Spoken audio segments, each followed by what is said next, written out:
Ei você, de que lado você está? Você é esquerdista, direitista, conservador, socialista, reacionário, anarquista, liberal, libertário, tradicional, pentecostal, arminiano? De que lado você está? A história nos mostra que a polarização sempre foi uma das características da humanidade. Esse sentimento bipolar tem levado muitas pessoas a cometerem injustiças.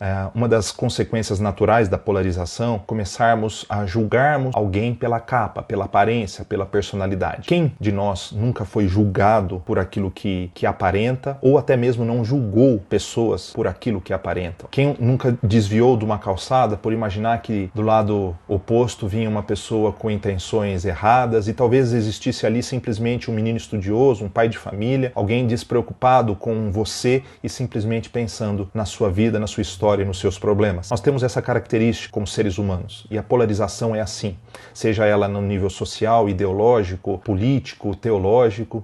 Eu mesmo, como pastor, já me apresentei em vários ambientes, já fui visto como charlatão, como alguém que enriquece às custas da ignorância dos outros, já fui visto como alguém ignorante intelectualmente, que acredita em terra plana e não aceita, é contra a vacina. E por mais que a internet tenha dado voz aos cristãos autênticos e que procuram agir com coerência diante do que conhecem das Escrituras, ainda assim ela também deu voz a pessoas ignorantes que contam com a antipatia da sociedade. E veja, a igreja primitiva contava com a simpatia da sociedade, do povo ao seu redor, porque a sua atitude era uma atitude coerente e condizente com o Evangelho de Jesus. Bom, voltando ao nosso ponto inicial, essa polarização, essa aparente luta entre o bem e o mal, em que alguns saem em carreatas, outros batem panelas, é extremamente reducionista, porque às vezes nós ficamos limitados a interpretar que o outro, aquele que está do lado de lá, é a personificação do mal, enquanto nós aqui somos a representação da pureza e da luta pela verdade. A história não é assim. A história é muito maior do que isso. E aqueles que muitas vezes não se encaixam nos polos são chamados de isentões.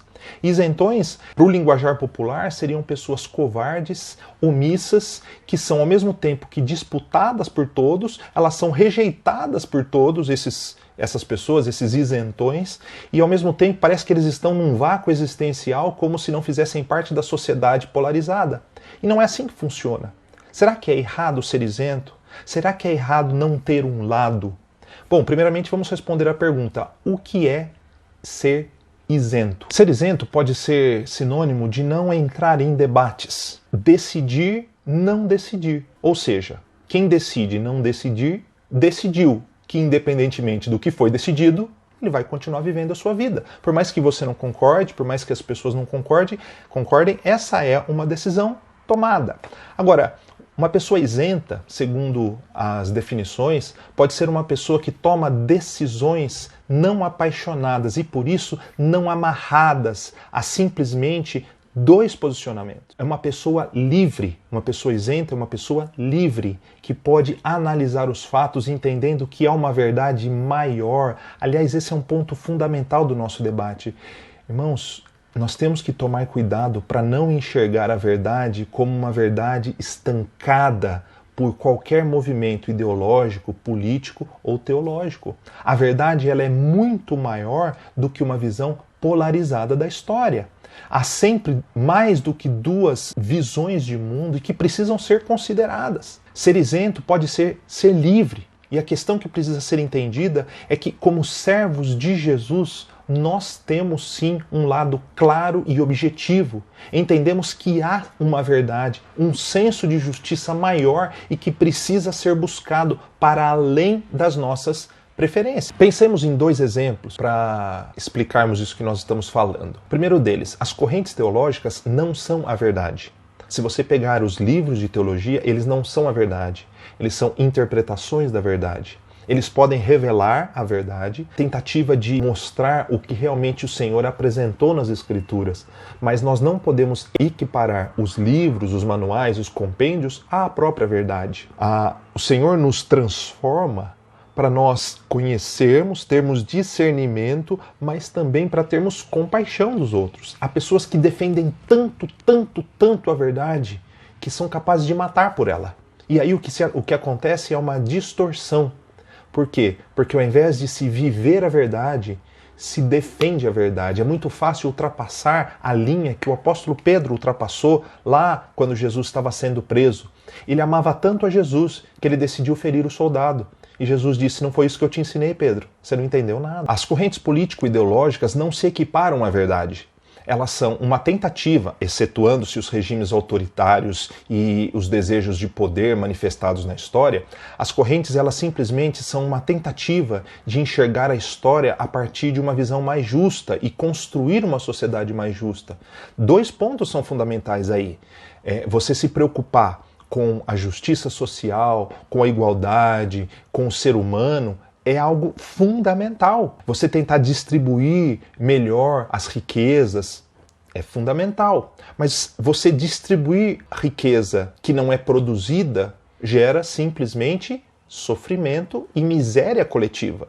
Então não há essa exclusão entre justiça social e geração de riquezas. Nós temos que unificar a nossa mentalidade, ampliar a nossa mentalidade. Como atualmente nós não podemos achar que saúde e economia são caminhos opostos. Não, eles são complementares. Assim como as correntes teológicas, as correntes político-ideológicas, elas são simplesmente tentativas, interpretações da realidade que não necessariamente são excludentes, mas podem ser complementares. O fato é que a sociedade ela é composta por um mosaico de experiências e informações. Cada um de nós passou por uma história e cada história nossa e das nossas culturas, das nossas comunidades são importantes.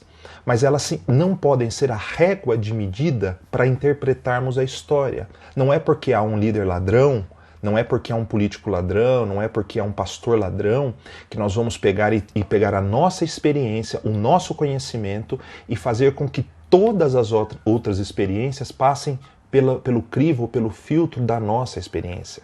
A verdade, ela não está limitada à minha experiência, a uma corrente política, a uma corrente ideológica ou uma corrente teológica. A verdade é muito maior do que isso. Então a pergunta é: o que fazer? Primeira coisa, não equipararmos nada e ninguém a Cristo e a sua palavra. Não podemos venerar sistemas humanos e nem mesmo líderes políticos e religiosos. A verdade é como um rio de águas abundantes, incapaz de ser contida por alguém ou por um sistema. Não há ideologia ou teologia que se equipare à palavra de Deus. Há muitos cristãos confundindo a chamada defesa da verdade pela defesa de uma personalidade ou de um sistema político ideológico. Segunda coisa que nós precisamos fazer é a nossa luta precisa ser pelo certo, pelo justo, pelo bom, para além das nossas preferências políticas, teológicas. A verdade deve estar à frente de qualquer bandeira que venhamos a hastear ou defender. Seja ela vermelha, verde, azul, branca, não importa. Aliás, é exatamente isso o que os bereanos faziam. Eles analisavam as situações e julgavam apenas pela palavra de Deus. Antes de sermos conservadores, progressistas, direita, esquerda, o que quer que a gente seja, calvinistas ou arminianos, nós precisamos ter a palavra de Deus como a nossa base, o nosso alicerce. O Salmo 72, versículo 11, diz que todos os reis se curvarão diante dele e as nações o servirão. O Salmo 90, ele diz que todos nós somos como uma nuvem, uma relva que nasce pela manhã e pela tarde murcha e seca. O Senhor, no entanto, de eternidade a eternidade é Deus. E Apocalipse capítulo 11, verso 15 diz que o reino deste mundo se tornou do Senhor e do seu Cristo, e ele reinará para todo sempre. A pergunta que eu faço é o seguinte: será que quando usamos aquela expressão de ajuntarmos tesouros na terra, aquela lição que é material num primeiro momento, de não adorarmos a Deus e ao dinheiro, de colocarmos a nossa esperança no céu, também não se aplica à nossa base político, ideológica, teológica, as nossas preferências pessoais? Irmãos, nós somos chamados a confiar no reino que não é deste mundo, a justiça que nós tanto esperamos, a paz, a igualdade, a equidade que tanto esperamos neste mundo, não vai acontecer. Puxa, mas você é pessimista? Não, irmãos, eu sou realista diante da palavra de Deus. o reino de perfeição, o reino de igualdade, o reino de justiça, o reino de amor, de paz, está sendo implantado, mas só se concretizará com a segunda vinda de Cristo Jesus. Por isso é fundamental que nós entendamos qual é o verdadeiro lado da verdade. Não é a direita, não é a esquerda. Nós temos que, sim, que lutar pela justiça, pela paz, temos que lutar pelo amor, pela compaixão, mas não ultrapassando os limites que a palavra de Deus nos estabelece.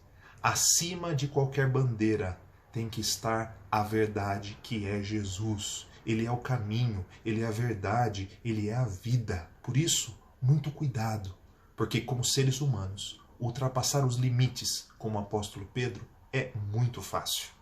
Cuidado, porque o tempo que você gasta defendendo pessoas e sistemas humanos pode mostrar onde está realmente o seu coração. Isso é uma provocação. Esse é mais um capítulo da série Livre Pensar, para que você reflita. Não é um tempo para acusarmos uns aos outros, mas é necessariamente um tempo para refletirmos e nos readequarmos no caminho que é Jesus. De que lado você está? Deus abençoe, uma boa semana.